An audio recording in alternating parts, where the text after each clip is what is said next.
Hi, a very warm welcome to The Health Equation. My name is Jerry Gajada Singh, qualified from the British School of Osteopathy in 1987. So I've been in clinical practice around 34 years. Quite a big part of my job is teaching or lecturing. And obviously during the difficult pandemic, a lot of my international teaching has been put on hold. Some of my colleagues have tried to persuade me to put some of my lectures online. So this is my first foray into online lecturing.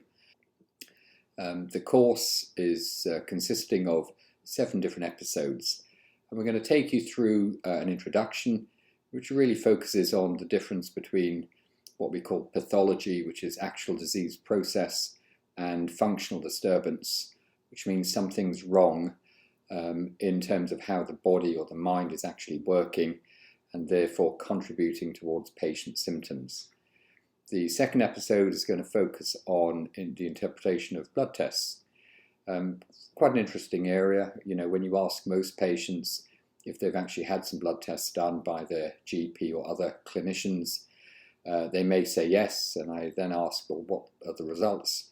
And they invariably tell me they're relatively normal, perhaps having slightly high cholesterol or other minor parameters. Now, this doesn't really give a good insight into what's going on within the patient, although it might suggest there's no serious disease process going on. So we're going to talk about a different way of looking at blood tests, what we call functional interpretation. The third episode is going to talk about one of my favorite subjects, which is breathing behavior. I use a very interesting tool called capnometry.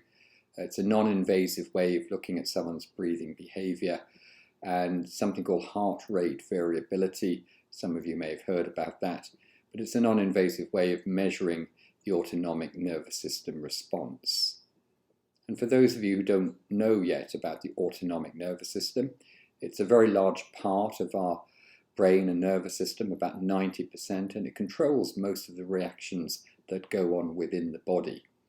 And essentially it's divided into two. We have a stress or sympathetic nervous system and a parasympathetic or relaxation nervous system. It's exquisitely responsive to, for example, breathing. Breathing is normally a subconscious behavior. Most of us don't think about it. Obviously it can be a conscious behavior if we decide to do a particular breathing exercise or technique. What I'm more interested in really is habitual breathing, how the patient is breathing most of the day. And interestingly, I think disordered or dysregulated breathing is very prevalent in society and often contributes towards patient symptoms. We're then going to take a look at imaging. I use quite a lot of diagnostic imaging, mostly MRI in the sort of musculoskeletal presentations that we see. So we're going to take you through some anonymous patient data, looking at real imaging, what's wrong with the patient, some clinical information, and what actually happens with those patients. Episode 6 is going to talk about nutrition and dietetics, or nutrition and metabolism, a very confusing area for most people.